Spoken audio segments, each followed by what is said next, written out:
Hey, good morning, everybody. I think we're getting to that moment where we are starting to settle into our quote unquote new normal. This is that moment where it's like, oh, this is what life is going to be like for the foreseeable future. This is a massive disruptive moment. The response to the coronavirus, social distancing, all the implications of that. We are in a big, big disruption. And in disruptive moments, I think it's important to name and create space for at least two things. Before I get to that, though, I want to be your pastor here for just a moment and tell you a little bit about the book of Lamentations. It's this little book in the Old Testament. It's made up of five very intense but short emotional poems.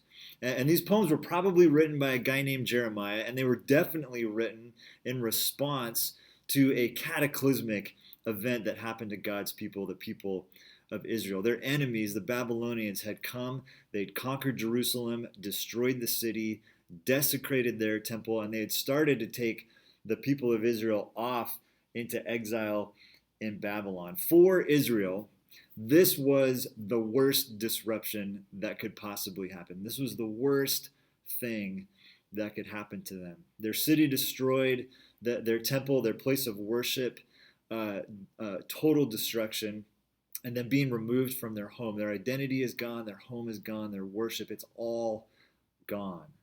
Massive disruption.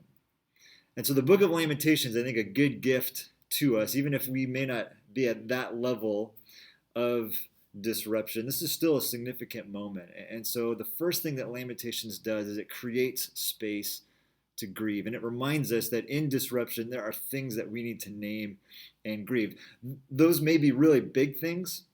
We know someone who's lost their life. We know someone who's on the front lines of this, fighting this disease. We know someone who might be vulnerable to this disease. And so there's big things that we need to name and grieve. There's also, I think, small things, and there can be an accumulation of small things. Think about our kids who go to school one day and then find out, you're not going to school for a month, possibly longer. And so they're grieving, not seeing their teachers, their friends, not being a part of the normal activities that they are a part of. For those of us who are adults, we're lamenting our work being disrupted, our normal routines are all thrown off, whatever those things might be. Also, just silly things like there's no March Madness this year. Spring training has been interrupted. These little things that we find joy in, we need to name all of it and grieve all of it, creating space for our grief. Lamentations chapter 2, we read this: My eyes fail from weeping. I am in torment within. My heart is poured out on the ground because my people are destroyed. We have to create space for our grief.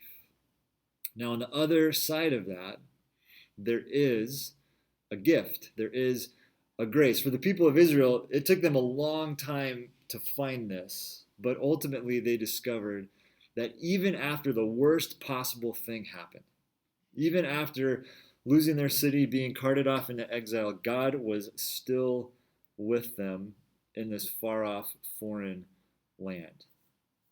Lamentations chapter 3, for some of us, these are our favorite words in all of Scripture. Because of the Lord's great love, we are not consumed. For his compassions never fail. They are new every morning. Great is your faithfulness. I say to myself, the Lord is my portion. Therefore, I will wait for him. The Lord is good to those whose hope is in him, to the one who seeks him. It is good to wait quietly for the salvation of the Lord. Thomas Merton writes, you don't need to know precisely what is happening or exactly where this is all going. What you need is to recognize the possibilities and challenges offered by the present moment and to embrace them with courage and faith and hope. It may not be clear right now, it may not be obvious to us in the moment, but there is a gift. This reminder that God is with us and that if we wait patiently, he will remind us of this truth. He will make his mercies new to us each morning. So at a time of disruption, you need to create space to grieve and to name those things. But you also need to keep your eyes open for what is the gift, what is the grace in this time. And to remember that God does make his mercies new to us each and every day. Grace and peace, everyone.